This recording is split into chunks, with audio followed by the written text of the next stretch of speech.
빈 마음에 사람이 머문다. 죽음을 앞둔 사람들이 한결같이 후회하는 일 중 하나가 사랑하는 사람과 함께하는 시간에 인색했다는 점입니다. 우리는 짧은 생을 바쁘게 보냅니다. 매 순간 고민에 휩싸여 진짜 돌봐야 할 것을 챙기지 못한 채 말입니다. 그렇게 일생을 살아가다가 어느 순간 주위를 둘러보면 소중한 사람들은 떠나가고 후회만 남습니다. 결국 곁에 아무도 머물지 않는 사람이 되고 맙니다. 그럼 머무르고 싶은 사람은 과연 어떤 사람일까요? 장자 인간세 편에 나오는 이야기입니다. 저 텅 빈 방을 봐라. 거기에는 햇빛이 가득하고 고요한 곳에는 행운이 머무르는 법이라네. 만일 마음이 고요하게 비어있지 못하면 그것은 몸은 거기에 앉아있지만 마음은 이리저리 줄다름치는 것이네. 귀와 눈으로 그대로 받아들여 마음에 머물게 하고 자기의 주관과 지혜를 버린다면 빈 마음에는 귀신도 찾아와 그에게 머무는 것이네. 하물며 사람이야 말할 것이 있겠느냐. 방 안 곳곳에 햇빛이 들어차려면 쌓인 물건이 없어야 합니다. 부피가 큰 물건일수록 바닥을 가리고 그늘을 만들어 빛이 온전히 들어서지 못하게 합니다. 놓인 곳의 위치를 옮기는 일은 또 다른 그늘을 만드는 일일 뿐이기에 결국은 물건을 덜어내야 합니다. 마음도 마찬가지입니다.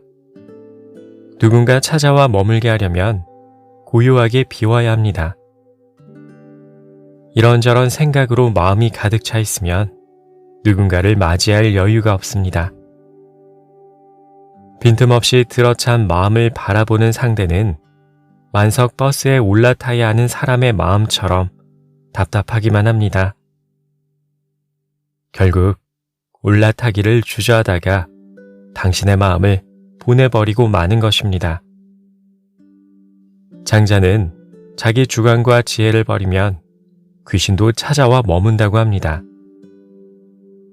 그리고 눈에 보이지 않는 신령스러운 존재조차 찾아들 정도라면 이승의 사람은 말할 것도 없다고 덧붙입니다.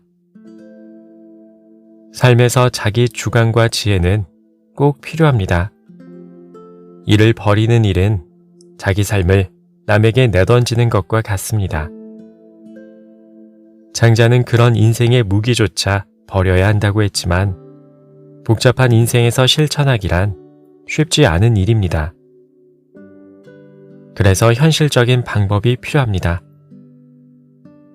마음은 하나지만 공간을 나눌 수는 있습니다. 마치 집이라는 공간을 효율적으로 사용하기 위해 알맞은 크기의 방을 만드는 것처럼 말입니다. 자기 주관과 지혜 같은 인생의 무기는 언제든 꺼내 쓸 수 있도록 마음 한편에 마련된 공간에 잘 넣어둡니다. 그리고 소중한 사람이 찾아와 머물 수 있도록 마음의 넓은 공간을 만들어두는 것입니다. 만약 바쁜 일상을 보내는 중에 문득 외롭다는 생각이 든다면 자기 마음을 들여다봐야 합니다. 넘치는 지혜, 고민, 걱정, 불안과 같은 감정들이 마음에 꽉 들어차 있을 테니 말입니다. 그렇게 빛이 들어서지 못하는 마음에는 사람이 찾아와 머물지 않습니다. 설령 문을 두드려 방문하기를 원한데도 발을 들이밀 틈이 없습니다. 그렇게 흘려보내는 사람들은 점점 당신의 정류장을 찾지 않게 되는 것입니다. 인생의 막바지에 다다라서 마음을 비워낸들 한평생 햇빛이 들지 않은 곳에 남는 것은 썩은 곰팡이 자국뿐입니다. 소중한 사람을 그냥 흘려보내지 않기 위해서 매일 비우는 연습을 해야 합니다. 비우기가 어렵다면 마음 한편에 공간을 마련해두고 그곳에 잠시 짐을 옮겨두십시오.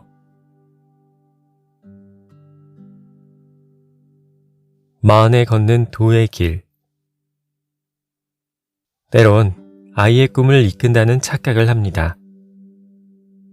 아이의 자유의지를 제한하지 않는 선에서 마음대로 꿈꿀 수 있는 자유로운 마당을 마련해준다는 착각입니다. 하지만 아이의 꿈을 이끌기 위해 알게 모르게 아빠인 내 생각을 아이에게 주입합니다. 아빠의 바람이 마치 아이의 내면에서 끌어올린 동기인 것처럼 여기면서 말입니다. 하지만 아내는 달랐습니다. 어떤 상황에서든 아이의 자유를 무한하게 허용합니다. 물론 예의에 어긋나거나 남에게 피해를 주는 행동에는 세상 단호하지만 말입니다. 아이의 꿈을 이끌기 위한 보이지 않는 나의 강요는 때때로 아내의 심기를 거스릅니다. 그래서 아내는 종종, 아니 자주 나에게 이렇게 말합니다. 여보, 아이도 다 생각이 있어요. 어쩌면 당신보다 생각이 깊을지도 몰라요. 아이와 함께 산책하듯 자주 도서관에 들릅니다. 마침 도서관의 이름도 산책이라 그곳은 우리 가족의 소소한 산책길이 되곤 합니다. 도서관에 들를 때면 아이가 읽으면 좋겠다 싶은 책을 나름의 기준으로 골라줍니다. 생각해보니 그렇게 골라준 책들은 아빠인 내가 생각한 좋은 책일 뿐이었습니다. 반면 아내는 아이에게 책을 골라보라는 말조차 꺼내지 않습니다. 대신 도서관에 들어서면 아내는 아이에게 매번 이렇게 말합니다. 책 냄새가 포근하고 참 좋다. 아내의 그 말을 들으면 도서관에 켜켜이 쌓인 책들이 참 다정하게 느껴집니다. 아내의 말 끝에 항상 아이는 미소를 지어 보이니 아이의 감정도 그런가 봅니다. 이렇듯 아내는 말 한마디로 도서관을 하나의 안식처로 만들어 주었습니다. 이제는 알겠습니다. 그동안 아이의 꿈을 이끈다는 착각들이 마음에 쌓이고 쌓여 딸아이가 들어설 공간을 비좁게 만들었습니다.